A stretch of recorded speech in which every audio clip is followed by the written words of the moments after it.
Mismong araw ng Pasko, nawala ng tahanan ang mahigit 20 pamilya sa Tondo, Maynila dahil sa sunog. At para di maulit lalo't magbabagong taon, may mahigpit na paalala ang BFP. At nakatutok si Darlene Kai.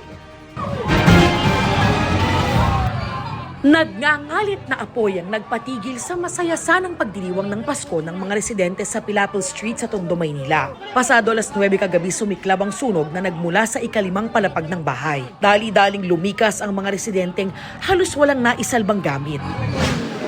Si Jean at kanyang 10 buwang gulang na sanggol tumalon mula sa ika-4 na palapag para lang makaligtas. Wala, no choice kami kasi masusuffocate kami sa loob kahit hindi kami masusunog totally talaga, pero yung suffocation, pwede na po kaming mamatay doon. Yung 10 months old namin na baby, tinakpan yung ulo, pati yung likod, tumalon po kami sa 15 feet.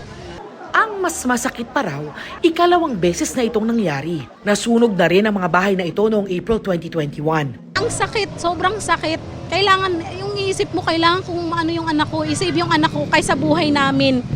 Sobrang, talaga, devastated po yung nangyari.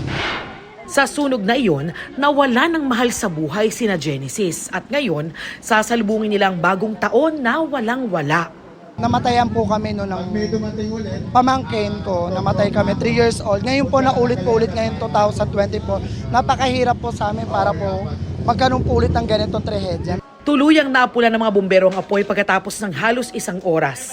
Sa ngayon, namahagi na ng tulong ang mga kawani ng barangay sa 25 pamilyang nasunugan at pansamantalang nananatili sa covered court ng barangay. Iniimbestigahan pa ang sanhi ng sunog, pero lumalabas ang anggulo ng iligal na koneksyon ng kuryente ayon na rin sa mga kawani ng Barangay 51. Sabi ng BFP, may kinalaman sa linya ng kuryente ang karaniwang sanhi ng mga sunog na naitala ngayong Desyembre. Bukod sa iba yung pag-iingat, maganda rin daw na maipacheck sa elektrisyan ng mga wiring sa bahay.